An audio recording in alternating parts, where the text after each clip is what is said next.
इसको ट्रेडिंग का प्लेटफॉर्म समझते हैं, और ट्रेडिंग में भी उनको बहुत जल्दी पैसा बनाना है कि हम 500,000 रुपए की चप्पल लेने के लिए जाते हैं तो उसको 4 बार पहन के देखते हैं, चल के देखते हैं, तब अपन चप्पल खरीदते हैं। और हम 5 लाख रुपए का शेयर खरीदते समय हमें पता नहीं होता कि कंपनी करती क्या है। बिल्कुल।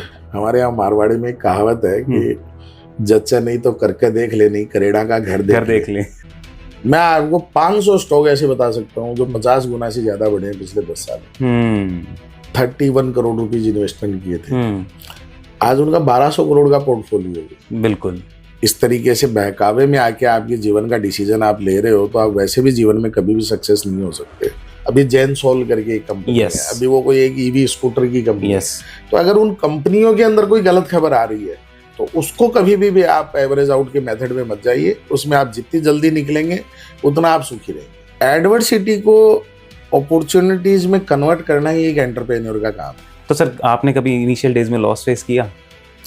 लॉस हुआ, लॉस भी हुए, प्रॉफिट भी हुए, उस समय के हिसाब से साइजेबल लॉस भी हुए हैं।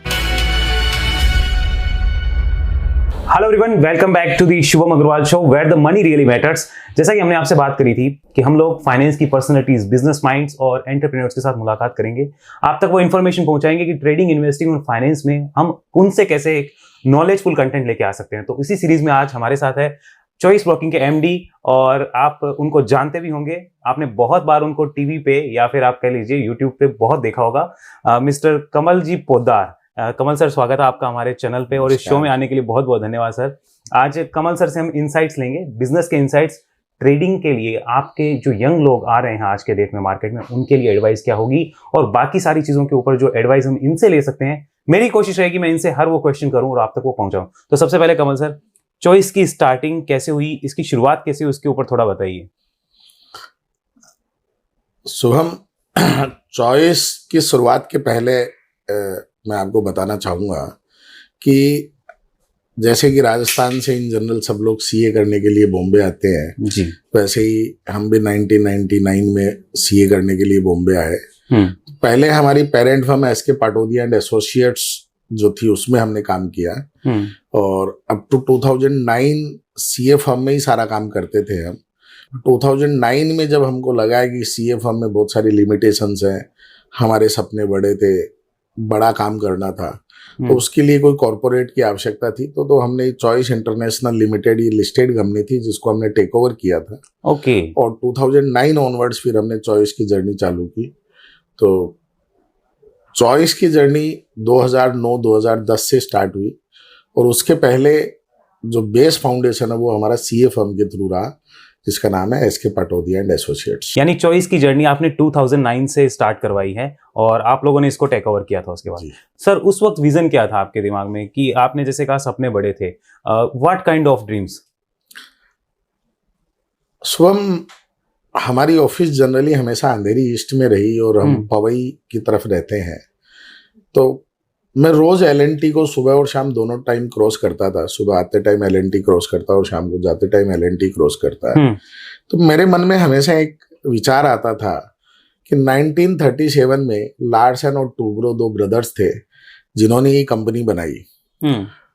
काफी समय पहले दोनों ब्रदर भगवान के घर चले गए, लेकिन उसके बाद भी वो कंपनी चल रही है। आज करीब करीब 4 से 5 लाख लोगों को उसने रोजगार दे रखा है, देश के निर्माण में बहुत बड़ा सहयोग कर रही है। तो हम भी सीए फर्म, ट्रेडिंग, ये सबसे क्या कर लेंगे, क्यों ना हम भी एक ऐसा ऑर्गेनाइजेशन बनाए जो हमारे जाने के भी 100-200 साल तक चले, जहां पर यंग एंटरप्रेन्योर्स आके अपनी टैलेंट के साथ काम करें और देश के निर्माण में हम हमारा सहयोग कर सके। इस भावना के साथ हमने 2009 में चॉइस चालू की थी, और आई एम प्राउडली सेड कि धीरे धीरे हम उस रास्ते पे आगे बढ़ रहे हैं। तो सर, जब भी कोई कंपनी स्टार्ट होती है, जैसे आपने टेक ओवर किया, एक जर्नी जो होती है वो इतनी आसान नहीं होती है। अगर हम छोटा बिजनेस भी लेके चलें तो भी वो इतना आसान नहीं होता। तो चॉइस जैसी कंपनी को आगे लेकर आने में सबसे बड़ा टफ चैलेंज आपके लिए क्या आया? क्योंकि बिजनेस में कोई ना कोई चैलेंज डेफिनेटली आता है, आपके लिए वो क्या था? देखिए, अगर ऐसा है कि जहां तक चैलेंजेस की बात है, तो एंटरप्रेन्योर के लिए हर दिन एक नया चैलेंज है।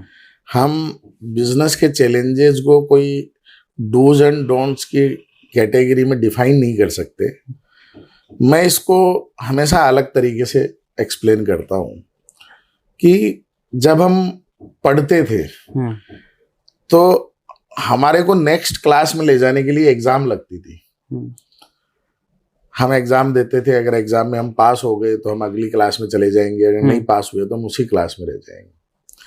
जब हम रियल लाइफ में काम करते हैं तो जो सर्वशक्तिमान परमपिता परमेश्वर है वो हर पल हमारे एग्जाम लेते हैं कि whether we are capable for next step और नॉट। तो वो रियल लाइफ एग्जाम्स हैं, वो हर एंटरप्रेन्योर को देने पड़ेंगे।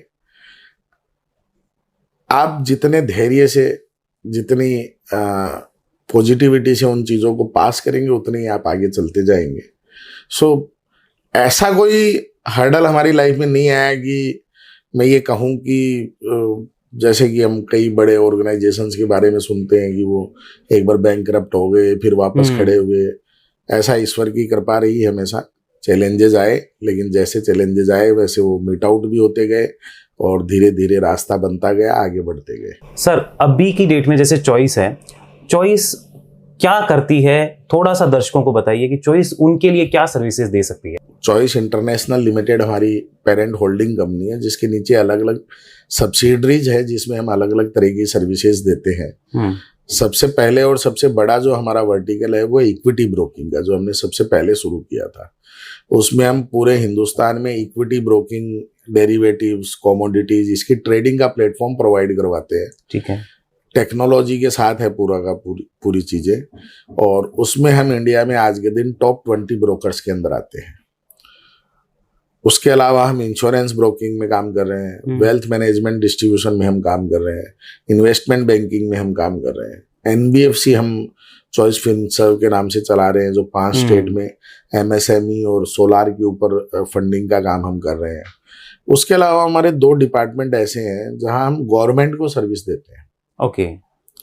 एक गवर्नमेंट के जितने भी इंफ्रास्ट्रक्चर के प्रोजेक्ट्स आते हैं, सड़क, पानी, रेल, पोर्ट, टेलीकॉम और पावर, इनमें जितनी भी फिजिबिलिटी स्टडी होती है, फिर डीपीआर बनता है, फिर पीएमसी होती है, वो सारी चीजें हम करते हैं। और उसके अलावा हम एक दूसरा सर्विस सेक्टर है हमारा जिसको हम पब्लिक फाइनेंशियल मैनेजमेंट बोलते हैं। उसमें हम सरकार के अलग अलग विभागों को, जिसमें नीति आयोग है, सर्व शिक्षा अभियान है, आयुष्मान भारत है, आधार है, स्टेट गवर्नमेंट के बहुत सारे डिपार्टमेंट्स हैं, स्टेट गवर्नमेंट्स है, उन सब के लिए हम बहुत अलग अलग तरह के काम करते हैं। सर जैसे मैं चॉइस को जानता हूं, या दूसरे लोग जो भी दर्शक भी देख रहे होंगे, बहुत से लोग चॉइस को जानते हैं कि स्टॉक ब्रोकिंग फर्म के तौर पे, अभी तक उसकी पहचान ज्यादा वो है। तो इसी से रिलेटेड मैं एक क्वेश्चन करूंगा। आज की डेट में कंपटीशन इतना ज्यादा है इस सेगमेंट में भी कि हर रोज कुछ ना कुछ एक नया कंपटीटर आके खड़ा हो जाता है। इससे आप लोग कैसे डील कर रहे हैं अभी? देखिए, पहली बात तो चॉइस खाली एक इक्विटी ब्रोकिंग फर्म नहीं है। इक्विटी ब्रोकिंग हमारा एक आर्म है। आज हम इंडिया के टॉप 20 ब्रोकर्स में 2010 में जब हमने चालू किया था उस समय करीब 4,500 ब्रोकर थे। ओके। तो हम ये कह सकते हैं कि 2010 में हम 4,500वें नंबर पे खड़े थे। वहां से लेके हमने टॉप 20 तक का सफर तय किया है। इसमें टेक्नोलॉजी और प्रोडक्ट्स का बहुत बड़ा रोल है। निश्चित रूप से कंपटीशन बहुत टफ है, लेकिन उस टफ कंपटीशन के अंदर भी इम्पोर्टेंट ये है कि आप टेक्नोलॉजी का कितना इस्तेमाल कर रहे हैं, आपके पास इनोवेटिव स्किल सेट कितना है जो आपके लिए क्वालिटी प्रोडक्ट्स डेवलप कर रहे हैं। अभी जो ज़माना है वो ट्रेडिशनल ट्रेडिंग का नहीं रहा। अभी इसमें बहुत अलग तरीके की ट्रेडिंग्स आने लग गई, एल्गोज आने लग गए, स्ट्रेटेजीज आने लग गई। तो आप उस पर अगर काम नहीं करोगे तो आप सिस्टम से बाहर हो जाओगे। हमारी करीब 200 लोगों की प्रोफेशनल लोगों की टीम है जो आईटी के ऊपर काम करती है कंटिन्यू। तो वो आने वाली जनरेशन के लिए, जो न्यू जेन इसके साथ जुड़ रही है, उनके लिए टेक्नोलॉजी और प्रोडक्ट्स पे बहुत अच्छा काम कर रही है। सो उसके साथ हम लगातार लीडर बने हुए हैं और वी आर वेरी कॉन्फिडेंट कि हम आने वाले समय में 20th पोजीशन है उसको भी हम और बेटर करेंगे। सर बढ़िया लगा आपसे सुन के, लेकिन एक चीज इसमें बताइए, आपने जैसे टेक्नोलॉजी से रिलेटेड बात कही कि एल्गो होता है, टेक्नोलॉजी आ गई है। सर एआई का जमाना भी आ चुका है, आप इसको कैसे देखते हैं? एआई के जमाने में ट्रेडिंग करने को आप किस तरीके से देख रहे हैं? देखिए, इसको हम एआई हो या टेक्नोलॉजी हो, अल्टीमेटली डिपेंड करता है कि उसको आप यूज कैसे करते हैं। ये सब चीजें अपने आप में संपूर्ण नहीं है। ये आपके सपोर्टिंग टूल है। सपोर्टिंग टूल जितना अच्छा होगा, किसी जमाने में आदमी पैदल चलता था, टायर का आविष्कार हुआ तो गाड़ियां बनी, गाड़ियों को पशु खींचते थे, वहां से इंजन बना, इंजन के बाद में उसमें और रिवोल्यूशन आया, इंजन के बाद में मोटर बनी, बस बनी, ट्रक बने। उसके बाद में आज से अगर मैं बहुत पुरानी बात भी नहीं करूँ तो 15-20 साल पहले भी ट्रक ड्राइवर्स और ट्रक चलाने वाले जो ड्राइवर्स थे उनके अंदर उनको भयंकर ताकत लगानी पड़ती थी उसको चलाने के लिए। उसके बाद में हाइड्रोलिक इंजन्स आए, हाइड्रोलिक गियर बॉक्स और स्टेयरिंग आए। तो अभी आप एक बढ़िया मारुति की होंडा की कोई गाड़ी चलाइए या आप ट्रक चलाइए, आपको पता ही नहीं चलेगा। तो this is all regular revolution है। तो वैसे ही टेक्नोलॉजी है, टेक्नोलॉजी हमेशा अपग्रेड हुई है और हमेशा अपग्रेड होती रहेगी।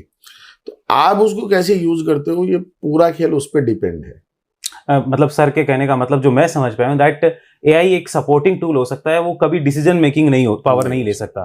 तो वो हमने समझा। सर आज के ज़माने में ये अभी तक हमने चॉइस की जैसे डिस्कशन किया, अब मैं थोड़ा एक जानना चाहूँगा, आज के ज़माने में इन्वेस्टिंग इतनी ईजी हो गई है कि आप डीमैट अकाउंट खुलवाइए, इन्वेस्टिंग या ट्रेडिंग करिए और शुरू हो जाइए। लेकिन अगर आप देखें तो रिटेल जो है आज से 20 साल पहले भी पैसे नहीं बनाता था, या आप ऐसा कह लीजिए 90% लोग उस समय भी पैसा खोते थे। आज भी कुछ ऐसा ही रेशियो है जो कि हमारे रेगुलेटर के जो डाटा आते हैं उसको देख के हमें लगता है। तो मन में बड़ा दुख भी होता है कि इतना नॉलेज होने के बावजूद, इतनी अवेयरनेस होने के बावजूद, और आप जैसे लोग इतनी अवेयरनेस क्रिएट करते हैं, फिर भी ये लॉसेस क्यों? इसमें आपका क्या विचार है कि लॉसेस होने का सबसे बड़ा रीजन क्या है? प्रॉब्लम क्या है शुभम, कि लोग इसको वेल्थ क्रिएशन का प्लेटफॉर्म न समझते हुए इसको ट्रेडिंग का प्लेटफॉर्म समझते हैं, और ट्रेडिंग में भी उनको बहुत जल्दी पैसा बनाना है। ये जो जल्दबाजी जो है, ये जल्दबाजी उसको लॉस में कन्वर्ट करती है।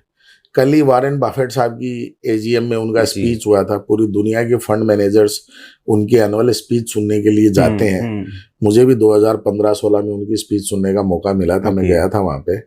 और पूरी दुनिया से कम 3-4 हज़ार फंड मैनेजर्स, और आई कैन से कि वो फंड मैनेजर्स जो अपने आप में बहुत बड़ी तोप होते हैं, वो वॉरेन बफेट साहब को सुनने के लिए जाते हैं। वो 94 इयर्स की एज में 1 साल बाद रिटायरमेंट का प्लान दे रहे हैं। वो बोलते हैं कि मैंने मेरे जीवन का 80% समय है वो पढ़ने में बिताया है। मैंने केवल 20% टाइम में ट्रेडिंग किया, इन्वेस्टमेंट किया है। ट्रेडिंग तो की नहीं, इन्वेस्टमेंट किया है। हमारे यहाँ समस्या क्या है कि हमको समझना है ही नहीं। मैं बहुत बार बोलता हूँ कि हम 500-1000 रुपए की चप्पल लेने के लिए जाते हैं तो उसको 4 बार पहन के देखते हैं, चल के देखते हैं, तब अपन चप्पल खरीदते हैं। और हम 5 लाख रुपए का शेयर खरीदते समय हमें पता नहीं होता कि कंपनी करती क्या है। बिल्कुल। तो जब तक ये अवेयरनेस हर आदमी में नहीं आएगी कि उसको देख के समझ के, आज एनएससी का स्लोगन है सोच कर समझ कर इन्वेस्ट कर, लेकिन हम न सोचते हैं न समझते हैं, टिप पे टिप इसने बताया उसने बताया। तो जब तक वो अवेयरनेस नहीं आएगी तब तक इसमें इस रेशियो में सुधार आना मुश्किल है। तो सर अगर मान लीजिए जैसे अवेयरनेस नहीं आ पा रही, या अवेयरनेस इतनी कोशिश करने के बावजूद भी वो एक्सेप्टेंस में कन्वर्ट नहीं हो रही है, क्योंकि रिटेल को पता है कि that we are doing wrong. होगी। हमारे यहाँ मारवाड़ी में एक कहावत है कि जच्चा नहीं तो करके देख ले, नहीं करेड़ा का घर देख ले। तो जब वो अपने हाथ से वो करके देख लेगा तो उसमें भी समझ आएगी। जिस स्पीड के साथ नए इन्वेस्टर्स आ रहे हैं, उस स्पीड के साथ वो समझने के लिए भी काम कर रहे हैं। यही कारण है कि आज ये टेक्नोलॉजी के ऊपर इतना काम हो रहा है। इजी टूल्स प्रोवाइड किए जा रहे हैं। बहुत सारे ऐसे एआई टूल्स आए हैं जो कंपनी की इंफॉर्मेशन को 1 पेज में कन्वर्ट करके देते हैं। तो धीरे धीरे अवेयरनेस बढ़ी है, ऐसा नहीं है, लेकिन वो रेशियो इसलिए नहीं चेंज हो पा रहा है क्योंकि नंबर बहुत ड्रास्टिकली बढ़े। लेकिन अगर आप जैसे पहले 2 करोड़ लोग थे, उसमें से 10% आदमी पैसा बनाते थे और 90% पैसा खोते थे, तो मतलब 20 लाख लोग पैसा बनाते थे। आज 20 करोड़ डीमेट अकाउंट है, उसमें से 10% पैसा बना रहे हैं, तो मतलब 2 करोड़ लोग पैसा बना रहे हैं। तो चूंकि वो नंबर 2 करोड़ से 20 करोड़ हो गया, इसलिए वो रेशियो नहीं सुधरा है। बाकी अगर आप उस एंगल से देखा जाए तो जो लोग आज से 15 साल पहले जितने लोग पैसा बनाते थे, उससे 10 गुना लोग ज्यादा पैसा बना रहे हैं। बिल्कुल। सो वो अगेन वही देखने का नजरिया है, और आई थिंक धीरे धीरे इसमें अच्छा इम्प्रूवमेंट आएगा। अच्छा, फिर भी ये सर एक चीज, जैसे आज के टाइम में अगर कोई बिगिनर हो और वो चाहता है कि मैं स्टॉक मार्केट में आऊं या कुछ करूं, तो और वो इतना बिजी है कि उसके पास ना रिसर्च का टाइम है ना कुछ हो रहा है, तो सेफ इन्वेस्टमेंट क्या होता है उसके लिए? म्यूचुअल फंड सेफ होते हैं, या फिर आप ये कहेंगे कि वो किसी के पास जाके अपना पोर्टफोलियो दे दे? आजकल पीएमएस का भी जमाना है, कौन सा आप कहेंगे कि एक कॉमन मैन के लिए जो ज्यादा बेनिफिशियल हो सकता है? पीएमएस के लिए क्या होता है, एक थ्रेशोल्ड लिमिट है, 50 लाख रुपए से कम पे पीएमएस स्टार्ट नहीं होता है। रिटेल के लिए नहीं है इसका मतलब वो। तो रिटेल के लिए सबसे सुंदर व्यवस्था जो है वो म्यूचुअल फंड है, क्योंकि आपका जो पैसा वहां पे जाता है उसको थ्योरो प्रोफेशनल्स उस पैसे को यूज करते हैं, वो आपके पैसे को इन्वेस्ट करते हैं, उनका उसी इंडस्ट्री का एक्सपर्टाइज नॉलेज है। जैसे आज आप बीमार होते हो तो बढ़िया से बढ़िया डॉक्टर के पास जाना चाहते हो जी। अगर कोई लीगल केस हो जाता है तो आप बढ़िया से बढ़िया वकील हायर करना चाहते हो। तो वैसे ही है इन्वेस्टमेंट के लिए भी, आप बढ़िया से बढ़िया जो प्रोफेशनल है उनको आप हायर कीजिए through their mutual fund products. तो वो प्रोडक्ट्स आप अगर नए प्लेयर हैं तो आपको सबसे पहले म्यूचुअल फंड में इन्वेस्टमेंट करना चाहिए, उसको ट्रैक करना चाहिए। धीरे धीरे जैसे जैसे वो आपको समझ में आता है आप इंडिविजुअल लेवल पे भी प्लान कर सकते हो। सर, जैसे हम लोग देखते हैं कि ट्रेडिंग को एक तरीके से बुरा माना जाता है, बट जहां तक मैंने मार्केट में, मुझे 12 साल हो गए काम करते हुए, मैंने ये फील किया है कि ट्रेडिंग में जो लोग इंट्राडे करते हैं, ऑप्शंस या फ्यूचर करते हैं, दैट इज रॉन्ग। इफ अगर हम स्विंग ट्रेडिंग या पोजिशनल ट्रेडिंग की बात करें, लाइक 6 मंथ, 1 ईयर या 2 ईयर के लिए, मैं 5 ईयर को इन्वेस्टमेंट बोलता हूं मेरे लैंग्वेज में, लेकिन अगर 6 मंथ या 1 ईयर के लिए कई लोग ऐसे पैसा लगाते हैं मार्केट में और कई लोग ऑप्शंस करते हैं, तो आपके इस पे क्या विचार है? क्योंकि ऑप्शन का वॉल्यूम अगर आप देखेंगे that is much much much higher than cash market, तो इसको कैसे देखते हैं? चॉइस के अंदर आप इसको कैसे देख रहे हैं? देखिए शुभम, कोई भी चीज अल्टीमेटली नॉलेज ड्रिवन है। सबसे पहले आपको समझना पड़ेगा कि ऑप्शंस क्या है, उसकी जो एम्बेडेड वैल्यू है, टाइम के साथ जो उसकी वैल्यू रिडक्शन हो रही है वो कैसे हो रही है, उसका जो गैप मेंटेन है वो क्यों है, कैसे है, कोई भी स्टॉक है उस स्टॉक के फंडामेंटल्स कैसे है, उसका टेक्निकल चार्ट क्या बोल रहा है। जब तक आप उस पर समय नहीं देंगे तब तक आप उसमें पैसा नहीं बना सकते। आपको दो ही चीज है, या तो आपको वेल्थ बनानी है, आप अच्छे जो इन्वेस्टर्स हैं, अच्छे जो रिसर्च करने वाले लोग हैं, वो जो आपको चीज बताते हैं वो आप लेके रखिए, अच्छी ब्लू चिप कंपनीज में आप इन्वेस्टमेंट कीजिए और आप वेट कीजिए समय का। दूसरा, अगर आपको ट्रेडिंग करनी है तो आपको समय देना पड़ेगा, कोई भी चीज है। अगर आपको क्रिकेटर बनना है तो आपको पिच के ऊपर खून पसीना बहाना पड़ेगा। बिल्कुल।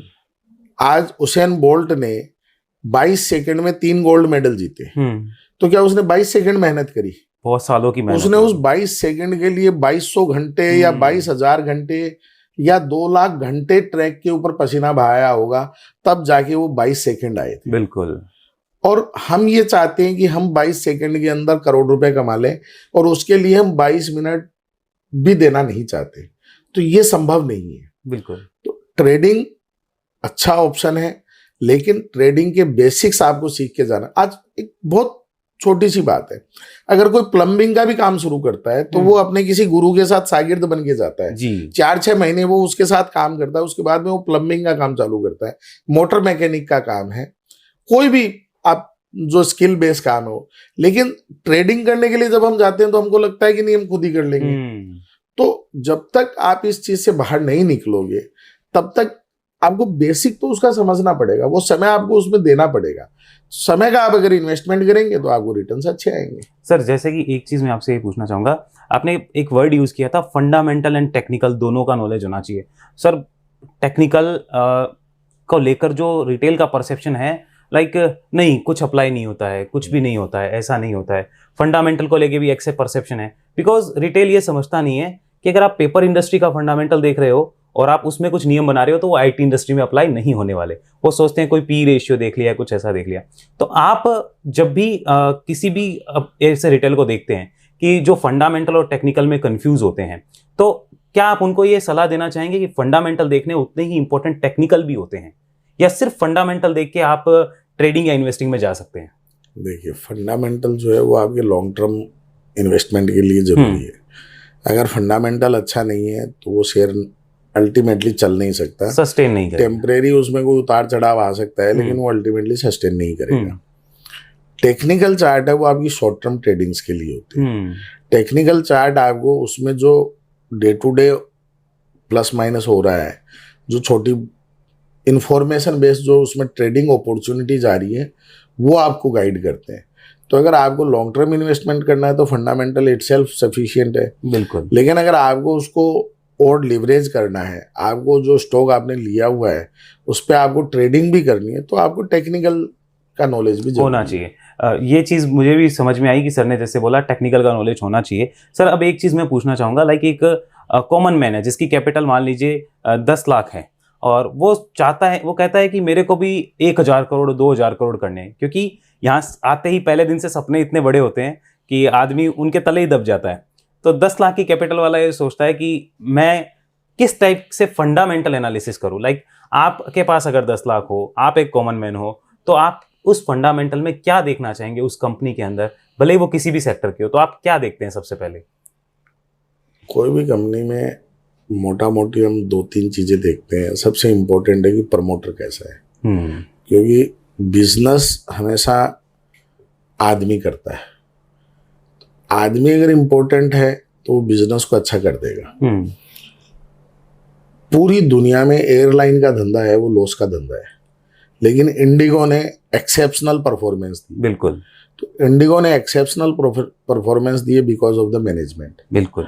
तो पहली और हमारी सबसे इम्पोर्टेंट बैट होती है वो होती है मैनेजमेंट। मैनेजमेंट के बाद इम्पोर्टेंट ये है कि बिजनेस कैसा है, बिजनेस में एक्सपांड करने की पॉसिबिलिटी है, वो कितना बड़ा हो सकता है, कितनी पॉसिबिलिटी है, उसके ऊपर कॉल लेते हैं। यानी वो मार्केट कितना हो सकता है बड़ा। हाँ। बिल्कुल सर। कई बार ऐसे धंधे होते हैं जिनमें पोटेंशियल उतना है ही नहीं जितना हम सोचते हैं, आदमी बढ़िया है, तो वहां फिर हम कॉल कम लेते हैं। तीसरा कॉर्पोरेट गवर्नेंस, कि वो कॉर्पोरेट गवर्नेंस पे कितना इन्वेस्टमेंट कर रहे हैं, उनके डिस्क्लोजर्स, उनके जो सिस्टम्स हैं, उनके ऑडिटर कौन है, उनके कंप्लायंस ऑफिसर कौन है, वो कितना प्रॉम्प्टली एक्सचेंज को इन्फॉर्म करते हैं, कितने उन्होंने जो भी रेगुलेशंस वगैरह हैं उनका पालन कर रहे हैं। तो ये 2-3 चीजें होती है जिसके बेस पे हम कॉल लेते हैं। सर जैसे आपने प्रमोटर से रिलेटेड कहा कि प्रमोटर्स के बारे में पता करिए, सर अभी रिसेंट में हमने कई कंपनीज के बारे में सुना कि उनके प्रमोटर्स ने कुछ ऐसा किया कि उसके बाद वो लिस्टेड बिजनेस है और 90% तक वो चले गए।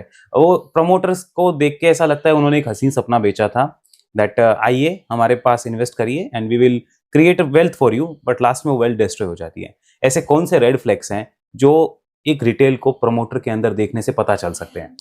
नहीं, ऐसे नहीं पता चल सकता शुभम। इसमें क्या, कंटिन्यूअस जब आप उसको चीजों को ट्रैक करते हो, रेगुलर जब आप उस सिस्टम के टच में रहते हो, तभी आप पॉसिबिलिटी है कि उन चीजों को आप समझ पाओ। अपवाद हर जगह होते हैं, और जब भी ऐसे अपवाद होते हैं तो हिंदुस्तान की जितनी भी इन्वेस्टिगेटिंग एजेंसीज है वो बहुत कैपेबल है और वो जरूर उनको उनका जो परिणाम है वहां तक पहुंचाती है। बिल्कुल सर। अब जैसे मैंने फंडामेंटल के ऊपर भी आपसे डिस्कशन किया, टेक्निकल के ऊपर भी आपसे डिस्कशन किया, अब मैं एक चीज की और बात करना चाहूंगा। लाइक रेगुलेटर ने पिछले काफी टाइम में, ये दर्शक भी जानना चाहेंगे, ऑप्शंस और फ्यूचर वाले सेगमेंट को लेके काफी स्ट्रिक्ट डिसीजंस लिए हैं। ओके, तो चॉइस का उसके ऊपर कोई फर्क पड़ा?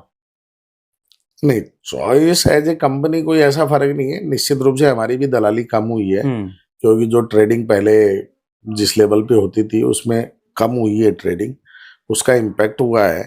लेकिन हम ये मानते हैं कि रेगुलेटर ने अगर कोई निर्णय किया है तो वो पब्लिक एंड लार्ज के इंटरेस्ट को ध्यान में रख के किया है। आज नहीं तो कल उसका प्रॉपर रिजल्ट और इम्पैक्ट आएगा, और हम रेगुलेटर जो भी करता है हम उसको मानते हैं और पूरी शिद्दत से उसको आगे बढ़ाते हैं। तो ऐसा कुछ भी नहीं। चलिए एक चीज और बताइए सर, जैसे आपने जैसे कहा कि रेगुलेटर ने किया है, उसका इम्पैक्ट आएगा लॉन्ग टर्म में, वो दिख भी रहा है, ग्राउंड पे कई बार दिखता है।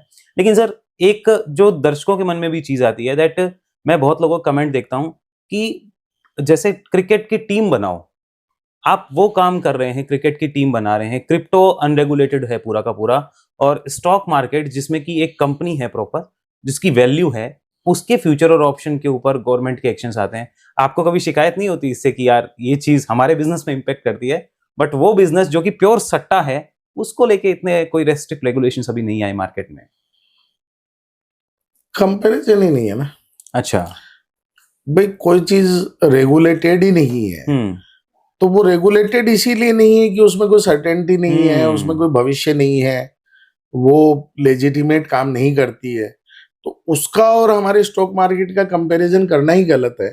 स्टॉक मार्केट वेल रेगुलेटेड है, यहाँ पर कंपनियां वेल रेगुलेटेड है, उनके डिस्क्लोजर्स हैं। हर कंपनी आइदर इनकम टैक्स और company law affairs, RBI, SEBI, IRDA, जो भी हमारे रेगुलेटर्स हैं, कहीं न कहीं मल्टीपल रेगुलेटर्स के अंडर में काम करती हैं और हमारे रेगुलेटर्स बहुत एडवांस लेवल पे बहुत अच्छा काम कर रहे हैं। तो यहाँ किसी भी कंपनी की हिम्मत नहीं है कि वो बहुत लंबे टाइम तक किसी फ्रॉड के साथ कंटिन्यू कर ले या कुछ भी कर ले। तो और ये मतलब रेगुलेटेड और नॉन रेगुलेटेड का कंपैरिजन तो हो ही नहीं सकता। इसका आंसर मुझे भी मिल गया है कि जैसे आपने बता ही दिया कि जो जिसका फ्यूचर ही नहीं है इसीलिए वो अनरेगुलेटेड है। सर अब एक चीज और बताइए, लाइक मार्केट में बहुत से लोगों को हम देखते हैं जो ये कहते हैं कि उनको नॉलेज अच्छी है, ओके, बहुत बढ़िया वो नॉलेज रखते हैं, बहुत बढ़िया वो जानते हैं कि ये कंपनी ग्रो करेगी, लेकिन कई रिटेलर्स को मैंने बोलते हुए सुना है कि ये शेयर मैं ले लेता हूं तो गिर जाता है और मेरे बेचते ही चढ़ जाता है, जबकि वो कह रहा है कि ये शेयर इतने टाइम में इतना ग्रो करेगा। तो इसके पीछे आपको क्या रीजन दिखता है और इसके लिए आपकी कोई सलाह? अगेन वही सेम प्रॉब्लम है, धैर्य नहीं है। 9:15 कोई आदमी एलएनटी के 5,000 शेयर खरीदता है और वो 10 बजे चेक करता है कि भाव बढ़ेगी नहीं बढ़े। 150 साल पुरानी, 100 साल पुरानी कंपनी है। 15 मिनट में चेंज नहीं हो सकती ना। समस्या क्या है कि बहुत सारी जगह मेरे सामने ये आता है कि साहब प्रॉपर्टी मार्केट में इन्वेस्टमेंट अच्छा है, वहां अच्छा रिटर्न आता है, कैपिटल मार्केट में नहीं आता। प्रॉपर्टी मार्केट में इसलिए अच्छा रिटर्न आता है कि एक तो आप वहां पे साइजेबल अमाउंट डालते हैं, वहां 50,000 रुपए की प्रॉपर्टी नहीं मिलती है, 1 लाख रुपए की प्रॉपर्टी नहीं मिलती। आप 1 करोड़, 1.5 करोड़, 2 करोड़ रुपए डालते हो, आप वहां पे प्रॉपर्टी आपके नाम ट्रांसफर करवाते हो, आप उसको थोड़े दिन सहेजते हो, फिर आप उसको सेल करते हो, तब आपको उसमें रिटर्न मिलता है। बिल्कुल। इक्विटी मार्केट में प्रॉब्लम क्या है, पहले तो आपको 5, 10,000, 20,000, 50,000, लाख, 2 लाख का इन्वेस्टमेंट करना है और वो आपको फिर घंटों में, और घंटों में नहीं तो दिनों में आपका उसका रिटर्न चाहिए। तो दोनों का कंपैरिजन हो ही नहीं सकता। मैं आपको बताऊं, आप कहाँ से बिलोंग करते हैं? मैं सुजानगढ़, राजस्थान। सुजानगढ़ से बिलोंग करते हैं। पिछले 10 साल में सुजानगढ़ में बढ़िया से बढ़िया जमीन का कितना एप्रिसिएशन हुआ होगा? अच्छा हुआ है सर, 5 गुना के आसपास हुआ। 5 गुना, बिल्कुल। 10 गुना हुआ होगा, 10 गुना भी हो सकता है कईयों में, 20 गुना भी हुआ होगा। बिल्कुल। कितना हुआ होगा 20 गुना वाली? कितनी जगह होगी ऐसी? बहुत कम होगी, बहुत। 50 गुना वाली कितनी जगह होगी? आई डोंट थिंक कोई होगी ऐसी। मैं आपको 500 स्टॉक ऐसे बता सकता हूँ जो 50 गुना से ज्यादा बढ़े हैं पिछले 10 साल में। बिल्कुल। यहाँ जो अपॉर्चुनिटी है वो कहीं भी नहीं है, लेकिन यहाँ धैर्य नहीं है। जहां रिटर्न्स है वहां धैर्य नहीं है, जहां रिटर्न्स नहीं है वहां धैर्य है। यहाँ भी अगर हम वो पेशेंस के साथ काम करेंगे, समझ के काम करेंगे, देख के काम करेंगे, यहाँ भी मल्टीपल रिटर्न्स बनेंगे सर। जैसा और बनाए हैं लोगों ने, जैसा आप कह रहे हैं कि धैर्य आज हमारे मधु केला जी है, हाँ जी, उन्होंने चॉइस के अंदर आज से 4 साल पहले या 5 साल पहले 31 करोड़ रुपीज इन्वेस्टमेंट किए थे। आज उनका 1200 करोड़ का पोर्टफोलियो है। बिल्कुल। पैसा बनता है लेकिन वो आपको उतना धैर्य रखना पड़ता है। बिल्कुल सर, जैसा आप कह रहे हैं कि धैर्य रखना जरूरी है। सर अभी जैसे आप देखते हैं रिटेलर्स के अंदर जो एक चीज चल रही है वो हो रहा है कि सोशल मीडिया के थ्रू वो सीखने की कोशिश करते हैं, हम भी वही कोशिश कर रहे हैं, उसी में लगे हुए हैं। आपके हिसाब से एक रिटेलर को मार्केट में एंटर करते टाइम बेसिक नॉलेज क्या होनी चाहिए और Choice as a company, as a group क्या कुछ ऐसी नॉलेज प्रोवाइड करवाता है? देखिए ऐसा स्पेसिफिक तो मैं नहीं बोल सकता, लेकिन हाँ हम लगातार सेमिनार्स करते हैं, वेबिनार्स करते हैं, हम ग्राउंड पे जाके भी प्रोग्राम्स करते हैं। जैसे अभी हम जी बिजनेस के साथ मिलके एक भरोसे की चॉइस कार्यक्रम कर रहे हैं, जिसमें अनिल सिंघवी जी खुद हमारे साथ होते हैं, कोई भी मार्केट के बड़े खिलाड़ी हमारे साथ होते हैं, मैं स्वयं उसमें रहता हूँ। हम लोगों को बताते हैं कि आपको अफवाहों पे ध्यान नहीं देना चाहिए, एवरेज आउट मेथड पे नहीं जाना चाहिए, कंपनियों को सोचकर समझकर इन्वेस्टमेंट करना चाहिए, इंडिया की ग्रोथ स्टोरी क्या है, अपॉर्चुनिटीज क्या है, सब पे हम बातें करते हैं।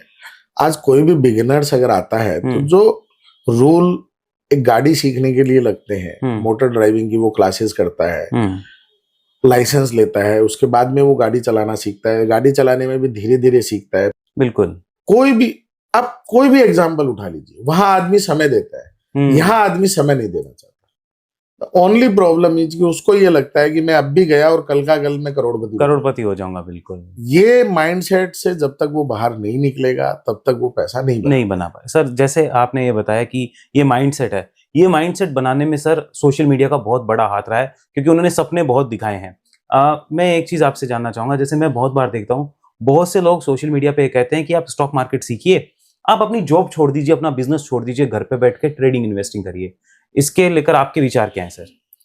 नहीं, मैं इन चीजों को नहीं मानता, क्योंकि अल्टीमेटली आपका डिसीजन लेने के लिए आप स्वतंत्र हो। अगर आप इस तरीके से बहकावे में आके आपके जीवन का डिसीजन आप ले रहे हो, तो आप वैसे भी जीवन में कभी भी सक्सेस नहीं हो सकते। आपको कैपिटल मार्केट क्यों, आपको बॉलीवुड के भी बहुत सारे सोशल मीडिया पे आते हैं कि आप आइए और अमिताभ बच्चन बन जाइए। तो वो आपको कॉल लेना है कि आपकी कैपेबिलिटीज क्या है, आप में आपकी इंटरनल ताकत क्या है, आपको अल्टीमेटली करना क्या है, और उसके ऊपर आप फोकस करके काम कीजिए। अगर आप सोशल मीडिया के ऐसी रील्स से प्रभावित होकर अगर आप डिसीजन ले रहे हैं, तो मैं ये मानता हूँ शुभम कि वो वैसे भी कुछ करने के काबिल नहीं, क्योंकि उनमें सेल्फ अवेयरनेस है ही नहीं।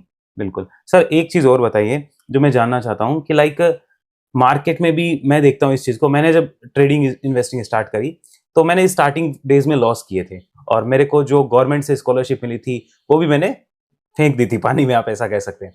फिर मैंने सीखा मार्केट, समझा मार्केट, बुक्स पढ़ी, तो एक डिसिप्लिन हमने बनाया कि इस डिसिप्लिन से ही मुझे चलना है, और अगर मुझे लग रहा है मेरे डिसिप्लिन के अकॉर्डिंग आई एम रॉन्ग, तो हमें अपनी पोजीशंस को एग्जिट लेना होगा। सर आपकी डेली लाइफ है, आपकी लाइफ होती है, चॉइस में आप जैसे काम करते हैं, यहाँ पे डिसिप्लिन का एनवायरनमेंट और प्लस एक रिटेल ट्रेडर जो मार्केट में आता है, उसको आप डिसिप्लिन के रिगार्डिंग क्या कहना चाहेंगे? बिकॉज हम एक्सेप्ट नहीं करते, मैंने किसी कंपनी में गलत इन्वेस्टमेंट कर दिया, वो 20% नीचे आया, आई रियलाइज, और उसकी एक कॉन कॉल पड़ी, रियलाइज हो गया कि आई मेड अ मिस्टेक और मैंने गलत कंपनी चूज कर ली। बट बहुत से लोग कहते हैं कि नहीं, नीचे आएगा और ले लेंगे, एक ना एक दिन ऊपर आ ही जाएगा। नहीं, ऐसा नहीं है। अच्छे शेयर है, उनमें डिप आता है, उसमें जो एक्सटर्नल फैक्टर के कारण जो डिप आता है वो वापस रिकवर होता है। लेकिन अगर अल्टीमेटली कैपिटल मार्केट में दो चीज इंपॉर्टेंट है, एक कंपनी के इटसेल्फ कोई प्लस या माइनस के कारण उसकी प्राइस में मूवमेंट आता है, एक एक्सटर्नल एफर्ट्स के कारण प्लस और माइनस आता है। अगर एक्सटर्नल रीजन के कारण प्लस माइनस आता है, वो बहुत फास्ट रिकवर होगा। फॉर एग्जाम्पल, अभी जैसे इंडिया और पाकिस्तान का माहौल गर्म चल रहा है, कल अगर इंडिया पाकिस्तान के ऊपर कोई भी अटैक की खबर लाता है, बाजार अचानक से गिरेगा, तो बाजार गिरेगा मतलब बाजार के स्टॉक्स गिरेंगे। तो ये खबर के कारण कोई कंपनी खराब नहीं हुई है, सही है, तो ये खबर जैसे ही रिकवर होएगी वो सारे के सारे शेयर वापस रिकवर होंगे, तो वो बाइंग अपॉर्चुनिटी है। लेकिन अगर मान लो कोई कंपनी है जिसके अंदर गलत खबर आई है, चाहे वो कोई भी कंपनी, जैसे थोड़े दिन पहले आपने इंडसइंड बैंक के बारे में सुना, अभी जेन सोल करके एक कंपनी है, अभी वो कोई एक ईवी स्कूटर की कंपनी है। तो अगर उन कंपनियों के अंदर कोई गलत खबर आ रही है, तो उसको कभी भी आप एवरेज आउट के मेथड में मत जाइए, उसमें आप जितनी जल्दी निकलेंगे उतना आप सुखी रहेंगे। अगले क्वेश्चन थोड़े आपके पर्सनल लाइफ से, ये हमने बिजनेस फाइनेंस की बातें कर ली। सर पर्सनल लाइफ में आपको ऐसा क्या लगता है जिस चीज ने आपको और चॉइस को एक ऐसे मुकाम पे पहुंचा दिया कि आपका एक नाम हो चुका है? आपको क्या लगता है वो क्या चीज रही होगी? नहीं, मैं आपकी बात से सहमत नहीं हूँ कि नाम के लिए बहुत मेहनत करनी पड़ती है। अभी तो बहुत मेहनत करनी है। मुझे किसी कवि की कई दो लाइनें याद आती कि गहन सघन मनमोहक वंतर मुझको आज बुलाते हैं, कभी किए जो वादे मैंने याद मुझे वो आते हैं, अभी कहाँ विश्राम भला ये मूक निमंत्रण छलना है, अभी तो मिलो मुझको चलना है। तो अभी तो बहुत सफर करना बाकी है, बहुत कुछ करना बाकी है। तो ऐसा कुछ नहीं है, अभी तो यात्रा शुरू की है। तो ऐसी क्या चीज है जो आपने फॉलो करी है इस यात्रा में कि ये चीज तो मुझे करनी ही है? क्योंकि कई बार लाइफ में चॉइस आती है, जैसे आपको चॉइस के एमडी है, लेकिन लाइफ में कई बार चॉइस ऐसी आती है कि अब ये कंटिन्यू करें या ये कंटिन्यू करें। प्रायोरिटी डिसाइड करनी पड़ती है पर्सनल लाइफ की और प्रोफेशनल लाइफ की। उसमें आपके लिए क्या इंपॉर्टेंट ज्यादा होता है? देखिए, ऐसा है कि मैं अपने आप को इस दुनिया का सबसे भाग्यशाली आदमी मानता हूँ कि मुझे मेरे पिताजी ने और बाद में मेरे जो गुरु रहे मेरे बड़े भाई आदरणीय सुनील पाटोदिया जी ने जो शिक्षा दी, जो मार्गदर्शन दिया, और जो एक जिसको बोलते हैं कि एक विश्वास दिया कि जो भी चीज करनी है उसको बहुत अच्छे से करनी है, ईमानदारी से करनी है, डेडिकेशन के साथ करनी है, और उस ऊंचाई तक करनी है जहां तक कोई नहीं पहुंचा है। तो उन शिक्षाओं के कारण, उन गाइडेंस के कारण, उन मोटिवेशंस के कारण लगातार काम कर रहे हैं, और इसके अलावा कोई दूसरी चीज दिमाग में आती भी नहीं है। सर वो चीज़ मैं समझा जैसे आपने कहा, और मुझे बहुत बढ़िया भी लगा ये चीज़ कि आपका बड़प्पन है और आप कवि अच्छे हैं सर, आपकी बोलने की स्टाइल अच्छी लगी हमें भी। अब एक चीज़ ये जानना चाहूँगा कि मार्केट में जैसे आपने कहा डिप आती है, मार्केट में काफ़ी चीज़ें होती है जब एक स्ट्रेसफुल सिचुएशन क्रिएट हो जाती है। तो उस स्ट्रेसफुल सिचुएशन में मैं 2 क्वेश्चन है मेरे आपसे। चॉइस के एमडी होने के नाते आपका मतलब वो स्ट्रेस मैनेजमेंट कैसे रहता है? फिर पर्सनल लेवल पे भी कुछ स्ट्रेस ऐसे होते हैं, तो उनको आप कैसे डील करते हैं? मुझे ऐसा लगता है कि आप किसी भी परिस्थिति को किस नजरिए से देखते हैं, इस पे डिपेंड करता है कि वो स्ट्रेस है या अपॉर्चुनिटी है। एडवर्सिटी को अपॉर्चुनिटीज में कन्वर्ट करना ही एक एंटरप्रेन्योर का काम है। जहां पर भी सिचुएशन टफ होगी वहीं कहीं न कहीं अपॉर्चुनिटी भी होगी। बिल्कुल। आपके पास 2 ऑप्शन है, एक कि आप उस सिचुएशन में रोने बैठ जाइए, और एक ये है कि उसमें आप अपॉर्चुनिटीज की तलाश कीजिए, उस अपॉर्चुनिटीज के साथ आगे बढ़िए। फॉर्चुनेटली मुझे जो मेरे आदरणीय सुनील जी पाटोदिया से, मेरे बड़े भाई हैं, मेरे गुरु हैं, उनसे मुझे जो शिक्षा मिली है वो हमेशा यही कहते थे कि एडवर्सिटी में भी अपॉर्चुनिटी क्या है, हमेशा उस पर फोकस करो। बहुत बार विपरीत परिस्थितियां आती है, जब मैं उनको कभी बोलता था कि ये एक ऐसा लर्निंग रहा है, इसमें इतने रुपए मतलब कोई भी परिस्थिति है उसमें इतने परेशान हुए, इतने रुपए लग गए, तो वो हमेशा एक बहुत ही छोटी सी और प्यारी सी लाइन बोलते थे, चलो अच्छा हुआ सीखने को तो मिला। बिल्कुल। तो हम उसी पे फोकस करते हैं कि खराब से खराब सिचुएशन में भी जो सीखने को मिल रहा है वो अद्भुत है, और उसको हम आज नहीं तो आगे काम में लेंगे और उससे हम मल्टीपल करेंगे चीजों को। जैसा कि आप कहना चाह रहे हैं माइंडसेट से चीजें होती प्योरली माइंडसेट है। बिल्कुल, कि अगर मान लीजिए कभी किसी कंपनी में नुकसान हो जाता है रिटेलर को, वो ये सोचता है मेरा नुकसान हो गया और डिमोटिवेट हो जाता है। एक ये हो सकता है कि चलो मैंने मार्केट को फीस दी, आगे से ये जो गलती करी है वो मैं कभी रिपीट नहीं करूंगा। तो वो माइंडसेट जो वो डिफाइन करता है उस चीज को। सर अब चॉइस के नेक्स्ट बिग गोल्स आपको क्या डिसाइड करने के लिए आ रहे हैं, जो 2025 से 2030 के लिए कोई विजन है जो आप लेके चल रहे हैं? नहीं, हम शॉर्ट टर्म गोल पे वर्किंग नहीं करते। अभी हमने 3 दिन में हमारी चॉइस एनर्जी समिट कंप्लीट करी है। कल ही 1 मई को हमारे आदरणीय सुनील जी का जन्मदिन आता है, जिसको हम चॉइस डे के रूप में सेलिब्रेट करते हैं। तो 1, 2, 3 को हमारी चॉइस एनर्जी समिट थी। नंबर्स के बेसिस पे हमने चर्चा करी है कि इस साल हमको क्या नंबर्स अचीव करने हैं। लेकिन अगर मैं ओवरऑल गोल की बात करूं तो हमारा ओवरऑल गोल जो है हमारा as a company, as a corporate, as a team, वो ये है कि हमको अल्टीमेटली चॉइस को नेशनल एसेट बनाना है। हमको हिंदुस्तान की ग्रोथ में पार्टिसिपेट करना है। हमको केवल नंबर के गेम में नहीं उलझना है। हमको एक ऐसी कंपनी बनाना है जिसकी पहचान हिंदुस्तान की कंपनी के रूप में हो, और हिंदुस्तान की ग्रोथ में हम पार्टिसिपेट करना चाहते हैं। सर अभी इतनी जैसे आपसे डिस्कशन हुआ, मुझे काफी चीजें सीखने को मिली है सर से। अब मैं एक चीज जानना चाहूंगा, लाइक आज के जमाने में जो फाइनेंशियल मार्केट है, इसमें आपको लगता है कुछ एजुकेशन की जरूरत है, और एजुकेशन सिस्टम जो हमारा है उसमें कुछ इंप्रूवमेंट की जरूरत है? उसके लिए चॉइस जैसे एक ब्रोकर है, उनकी भी ड्यूटी होती है कि हम लोगों को एजुकेट करें। तो आप कोई भी नया आदमी जो आपके पास आता है, that I want to open account and I want to start my investing journey, तो क्या उनको आप लोग फाइनेंशियल नॉलेज देना चाहते हैं? देखिए, जो अकाउंट ओपन करने के लिए आया है उनके लिए तो हमारे पास बहुत सारे मॉड्यूल्स बने हुए हैं, जिसपे हम उनको समझाने की, बताने की, सिखाने की कोशिश करते ही हैं। उसके अलावा भी हमारा जो फाइनेंशियल इंक्लूजन का मॉडल है आदरणीय प्रधानमंत्री जी का, कि देश के हर आदमी के पास बैंक अकाउंट हो, देश का हर आदमी है उसके पास डीमेट अकाउंट हो, देश के हर आदमी की इंश्योरेंस हो, देश का हर आदमी फिक्स्ड इनकम प्रोडक्ट्स के अंदर इन्वेस्टमेंट कर सके, उसको लोन की फैसिलिटी मिल सके। ये सारी चीजों पे भी चॉइस बहुत शिद्दत से काम कर रही है। हमने इसके लिए भी बहुत सारे लर्निंग मॉड्यूल्स बनाए हैं।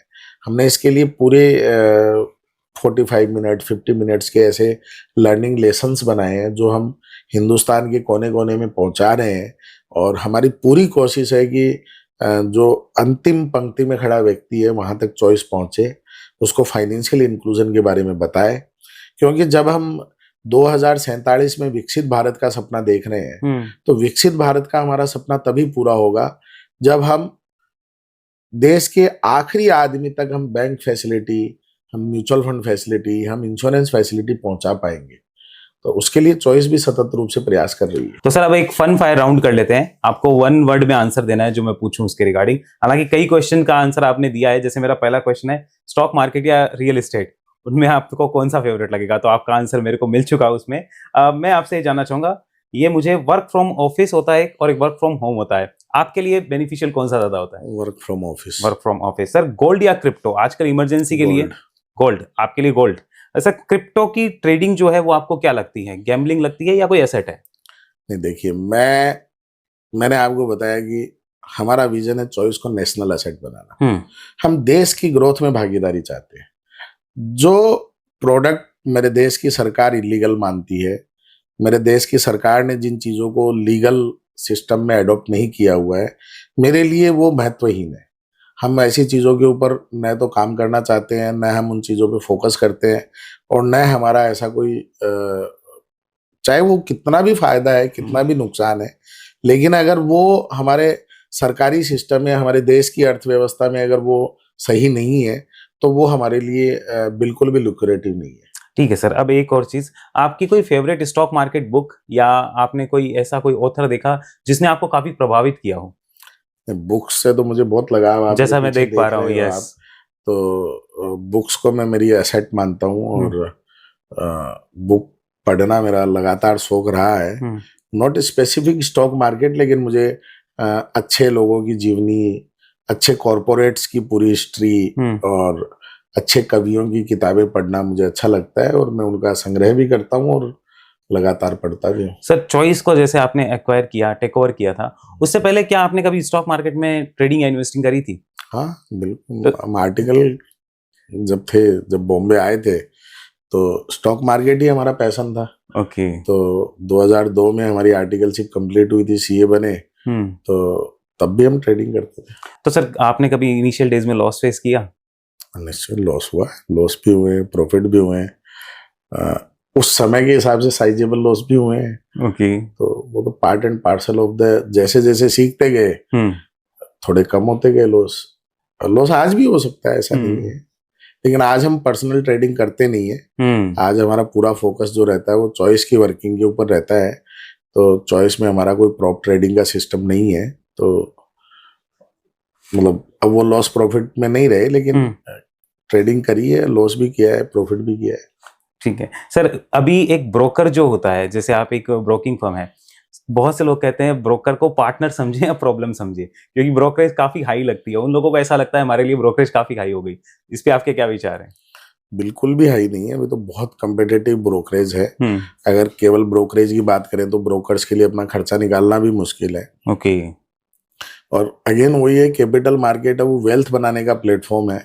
अगर आप वेल्थ के एंगल से सोचते हो तो ब्रोकरेज नेग्लिजिबल है, लेकिन अगर आपको दिन में एनी मोमेंट ट्रेडिंग करनी है और जितना मार्केट में वॉलेटिलिटी है उससे ज्यादा आपको ट्रेडिंग करनी, तो हो सकता है आपको ब्रोकरेज इम्पेक्ट करती है, और वो मुझे नहीं लगता कहीं भी सही है। मतलब सर एक लीवरेज को लेके भी रिटेलर के मन में बहुत चीजें रहती है। आपका क्या विचार है रिटेलर के लिए लीवरेज? जीरो लीवरेज होना चाहिए। बिल्कुल। ब्याज पे पैसा लेके अगर आप शेयर बाजार में लगाते हो तो आपको बर्बाद होने से कोई नहीं रोक सकता। जी बिल्कुल। सर टैक्सेस को लेके आप क्या कहना चाहेंगे? जैसे आज की डेट में अगर आप कैपिटल मार्केट में देखें तो टैक्सेस में भी इंक्रीमेंट हुआ है, पिछले बजट में भी हमने देखा था। बहुत नॉमिनल है।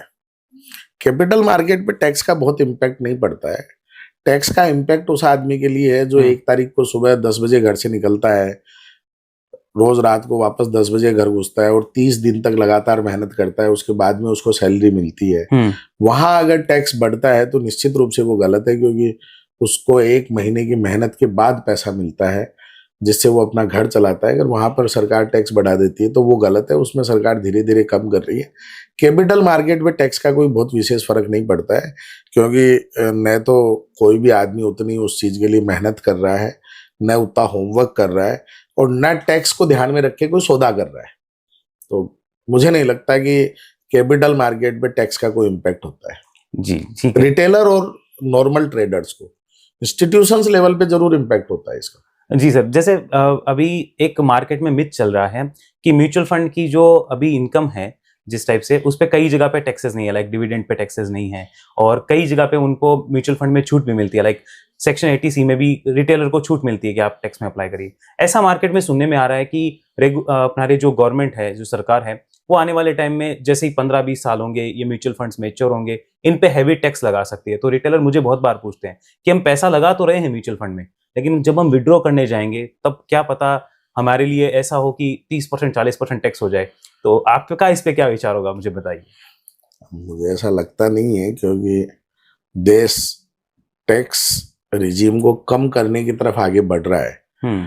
तो अनलेस अनटिल कोई बहुत अनप्रेसिडेंट सिचुएशन क्रिएट हो जाए तो टैक्स बढ़ सकता है, अदरवाइज मुझे नहीं लगता कि आने वाले समय में टैक्स बढ़ेंगे।